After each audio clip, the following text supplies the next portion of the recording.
So this is just a short video to show you the difference between creating a slideshow game in Google Slides versus Microsoft PowerPoint.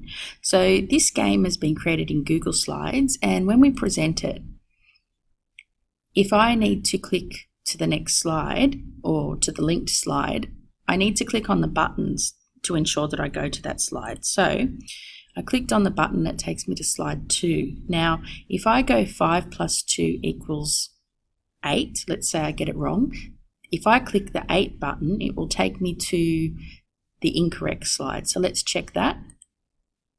Now I'm going to try again. I'm back on that same slide 2. Now the problem with Google Slides is if I misclick, so if I click anywhere else on the screen, it actually takes me to the next slide that's in the sequence. So it kind of takes you on a linear pathway, so it breaks the algorithm. Okay, so this one here, 4 plus 5, obviously it doesn't equal 7. If I click 7, it will take me to the incorrect slide. If I click anywhere on the slide, so let's say I click up here, it tells me I've got it right, so it breaks the algorithm. So that's the downside of Google Slides. Now in PowerPoint, if I was to present this in normal mode and I clicked anywhere on the slide again, it would take me to that sort of the next one in the sequence. So it would take me through a linear progression. However, in a PowerPoint slide, if you go to set up slideshow and browsed at a kiosk full screen, what that does, if I click anywhere on the slide, it's not actually going to move. It will only click if I do the buttons. So let's get started. 5 plus 2, let's say it equals 9. I'm going to click anywhere on the slide. So I'm clicking and it's not actually moving me anywhere. So I'm forced to click on those buttons. Oh, no! Okay, so using PowerPoint in kiosk mode is the way to make sure that your algorithms stick and they're not going to get broken.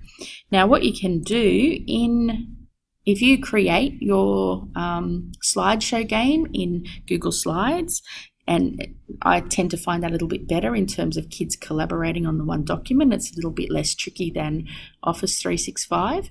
You can create it in here and then you can go to File, Download as Microsoft PowerPoint. So what it will do, it will convert it to a PowerPoint file, and you can open it up. And it will open that up in PowerPoint now.